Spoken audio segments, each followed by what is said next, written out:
집 바뀌는 호실이 뒤바뀌는. 이 경매에서 많이 나오는 물건이죠. 예. 그렇습니다. 네. 예. 지금 살고 있는 데가 빌라? 다세대? 저 아파트, 단독 아파트. 단독 아파트? 나홀로 아파트. 예. 이제 그런 큰 대규모 아파트들, 음. 뭐 수백 세대 되는 이런 아파트들은 호실끼리 뭐 이렇게 바뀌는 염려가 거의 없죠. 예. 그거는 이제, 기업이 좀 큰 데서 하고, 정확하게 하니까. 예. 그런 문제 때문에 그 바뀌면 큰일 나지 않습니까? 어이구, 그렇죠. 그래서, 그런 데는 좀 적은데, 이렇게 다세대라든지 좀 소규모 빌라, 요런 데는, 호실이 바뀌더라고요. 예. 저도 어쩌다 그 관례 그 물건들을 봤거든요. 진짜 네. 이 번호가 다르더라고요. 예. 뭐 예를 들면 우리가 딱 입구로 들어가서 뭐 오른편에 1호 라인, 그다음 왼편에 2호 라인, 그다음에 또 2층도 마찬가지죠. 네. 그런 식으로 이제 구조가 되어 있는 뭐 다세대다라고 할 때 그게 당연히 이제 현관문에 뭐 표시되어 있는 뭐 101호 또 201호 이런 부분이 맞다는 전제하고 우리가 계약을 하게 되지 않습니까? 그렇죠. 임대차 계약을 하든 매매 계약을 하든 그런데 실제로 나중에 알고 보니까 이게 101호가 실제로는 102호고 또 그 반대 101호가 102호 되고 102호가 101호 되고. 그렇습니다. 예. 그런 이게 경우가 옛날 빌라들은 네. 그런 경우가 많잖아요. 네 지금도 가끔 나와요. 신축도요. 예, 그렇죠. 예. 왜냐면 그게 이제 그 왜 그래 되는지 하는 이유를 우리가 고민해 보면은 이게 쉽게 또 그렇게 될 수 있겠다. 사람 바뀌듯이 이렇게 바뀔 수 있는 그런 여지가 있겠다라는 생각을 이제 할 수가 있는데 일단 그게 이제 우리가 그러면 뭐가 도대체 이게 왜 본질적으로 들어가서 이제 현관문 기준으로 해서 여기가 101호 붙어 있고 102호 붙어 있는데 네. 왜 실제로는 여기가 102호인지 또 여기가 왜 또 101호인지 실제로는 그런 기준이 뭐냐면은 우리가 집은 원래 이제 건축 설계를 하지 않습니까? 설계해서 허가를 받거든요. 그런데 허가대로 준공이 나는 거예요. 그렇죠. 그러면 허가 받고 준공 날 때 그 호실을 예를 들면 들어가서 오른쪽 라인을 102호로 102호로 이렇게 허가를 받았어요. 그렇다 그러면 이제 그게 102호인 거예요. 그렇죠. 그런데 공부상, 이제 예. 공부상 맞습니다. 예. 그 공부상이 중요한 건데 공부상 102호, 그다음 여기는 102호, 202호, 302호 이렇게 그렇죠. 되잖아요. 쭉 올라가는데. 예. 근데 이제 이걸 공사하는 사람들이 현관문 갖다 붙일 때 사람 실수네. 그렇죠. 다 사람 실수죠. 사람 실수로 이걸 그냥 갖다 붙이는 현관문 표시를 101호로 붙이는 겁니다.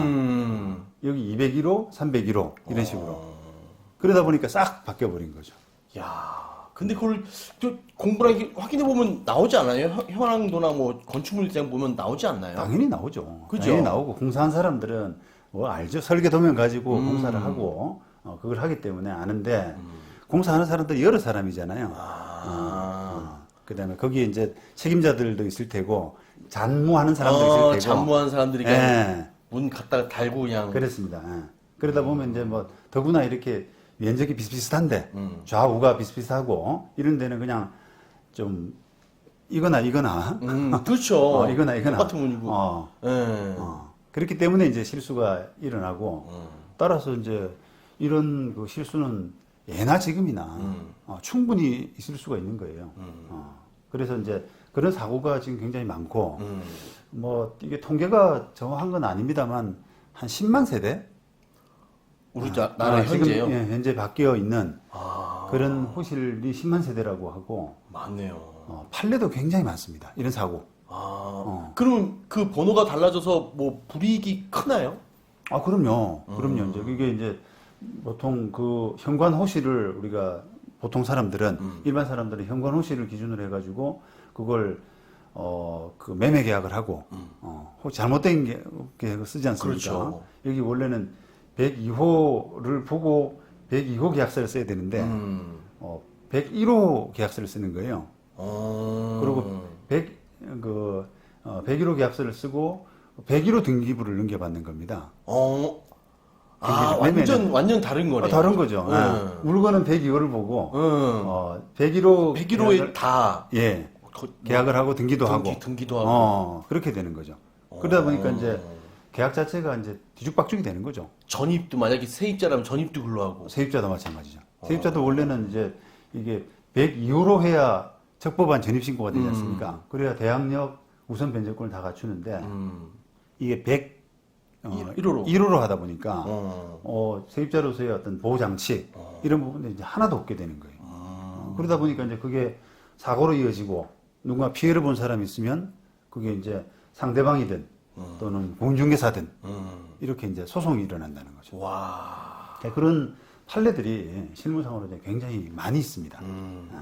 그래서 이제 여러분들이 이런 부분들이 뭐 아주 드문 사건이 아니기 때문에 이런 부분들은 이제 우리가 거래하면서 매매 계약이든 임대차 계약이든 거래하면서 이게 뭔가 바뀔 수 있다라고 하는 현관문 표시가 아니라 그것만 의존해서는 안 되고 우리가 제가 간혹 상대방이 누군지 하는 부분을 신분증에만 의존해서는 안 된다라는 그렇죠. 표현을 쓰잖아요. 네. 그 신분증이야 조금씩 이렇게 위조하는 위조할 수 있으니까. 그런 것이 가능하듯이 이런 저 집이 몇 호냐라고 하는 부분을 현관문 표시만 의존해서는 안 된다는 거예요. 그러면 이제 우리가 뭘 가지고 확인하느냐라고 네. 할 때 건축물 대장에 현황도라고 하는 게 있습니다. 네. 건축물 현황도. 네. 거기에 이제 여러 가지 서류들이 있는데 뭐 배치도니 또 뭐 평면도니 이런 여러 가지가 있는데 네.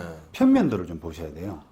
평면도. 평면도에 보시면 그 소유자 아니면 못 뛰지 않습니까? 평면도는 지금 이제 소유자뿐 아니라 이해관계 되는 사람들이 뗄 수 있도록 그렇게 하고 있습니다. 네. 한번 지금 현재 살고 있는 집에 평면도를 한번 제가 소개를 한번 해드릴게요. 일부러 떼우신 제가 거예요? 오늘 일단 요거 배치도부터 한번 보실까요?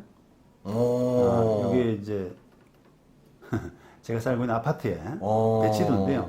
요게 뭐 101동, 102동, 103동, 저는 102동에 살고 있습니다. 그래서 이런 것들은 이제 배치도, 여기 뭐 국제전자센터 이런 있잖아요 주변에. 네. 그런 것들이 이제 이렇게 표시된 게 배치도라 그러고. 이게 주민센터에서 뜰 수 있는 거예요?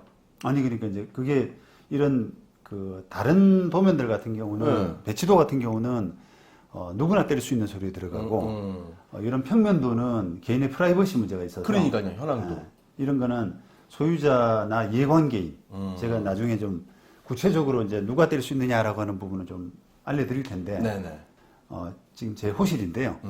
제가 살고 있는 호실에 여기 현관문으로 이제 들어가서 그 오른쪽에는 또 방이 하나 있고 정면에 이렇게 또 방이 2개가 있고 또 왼쪽으로 쭉 나오면은 이제 거실, 안방 이런 부분들이 있거든요. 제가 가봤는데 생각보다 크네요. 예. 그래서 이제 그런 구조들이 저도 이번 사건을 계기로 해서 제 집에 평면도를 처음 떼봤습니다. 그런데 이게 한번 현장을 보고 그 평면도를 같이 대조를 하게 되면은 이게 이런 구조구나, 이 집이구나라고 하는 게 딱 들어오게 돼 있어요. 그런데 그게 평면도가 다른 평면도를 보게 되면 이게 가만히 있어봐 아닌데. 그쵸, 약간 헷갈리죠. 예. 들어가서 오른쪽에 맞나? 이게 있어야 되는데 이게 오른쪽. 그런 게 돼야 된단 말이에요. 그렇게 되거든요. 그래서 이걸 평면도를 꼭 떼봐야 된다. 우리가 그 집이 맞는지 안 맞는지는 평면도를 꼭 확인해야 된다. 이렇게 이제 말씀을 드릴 수 있습니다.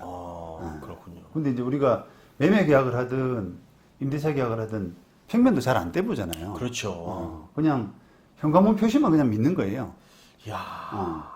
근데 이게 뭐 조금 러프한 통계치긴 하지만 10만 건이 있다고 하니까 현재.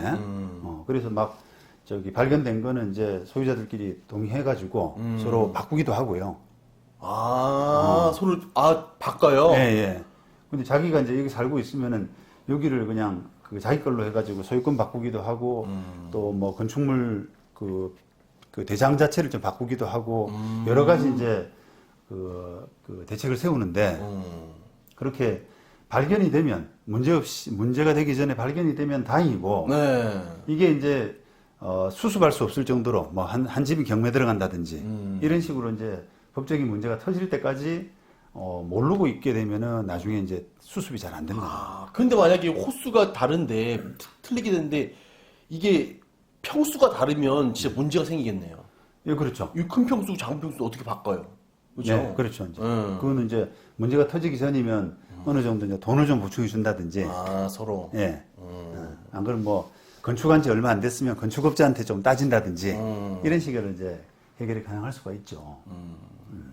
그래서 이 이제 평면도를 이제 떼야 된다라고 하는 부분을 좀 우리 부동산 거래할 때는 꼭 아셔야 될 것 같고요.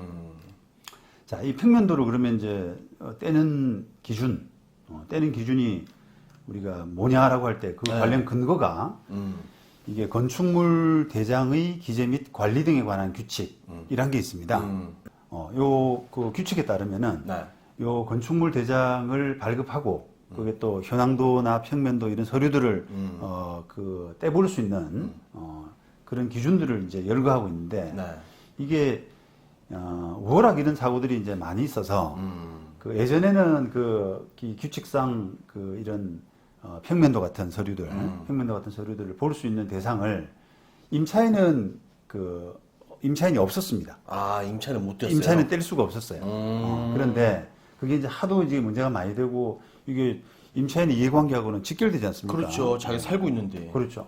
임차인으로서 보호받으려고 그러면 제대로 된 그 호실에 전입신고 확정일자를 갖춰야 되는데 그걸 제대로 못 해놓게 되면 임차인 보증금이 다 날아갈 수가 있거든요. 그렇죠. 대항력이 없어지니까. 그런 이제 피해가 발생하기 때문에 2011년도에 이 규칙을 이제 개정을 했어요. 아. 그래서 임차인도 뗄 수 있도록 이렇게 했습니다. 자, 그게 이제 2011년 개정되기 전에 이 규칙을 보게 되면 요 지금 뗄 수 있는 보시죠. 이 건축물 현황도 중 평면도 및 단위 세대별 평면도는 건축물 소유자의 동의를 얻거나 다음 각 호의 어느 하나에 해당하는 자가 신청하는 경우에 한해서 교부하거나 열람하게 할 수 있다 이렇게 돼 있잖아요.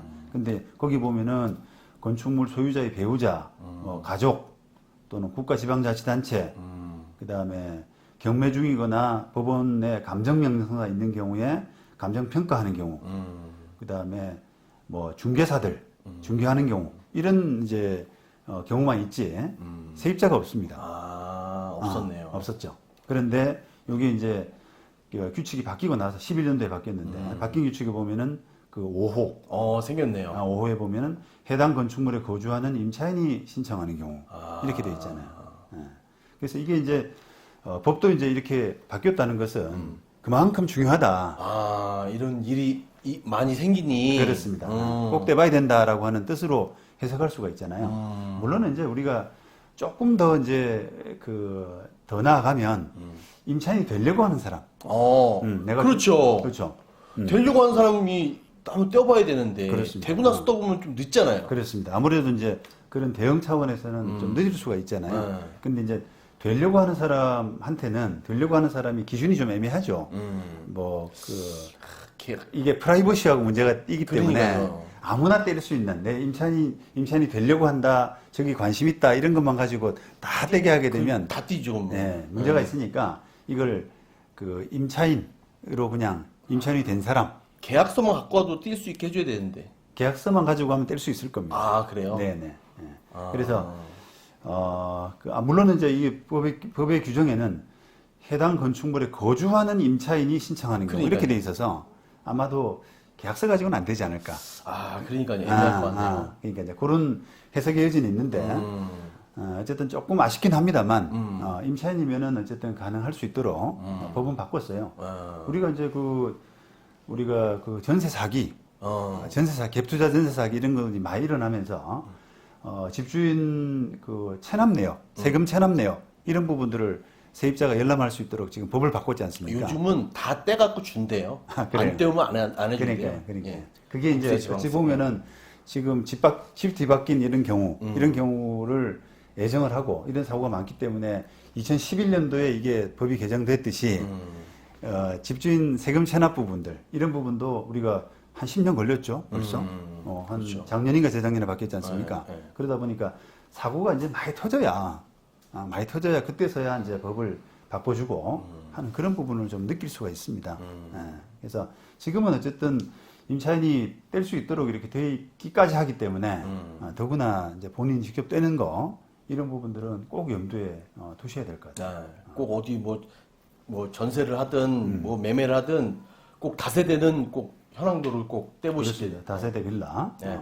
이런 부분들은 필요할 것 같습니다. 그리고 매매하는 이제 매수하는 경우도 이제 사실은 여기 임차인에 해당이 안 되기 때문에 그 자력으로 뗄 수 있는 방법이 없어요.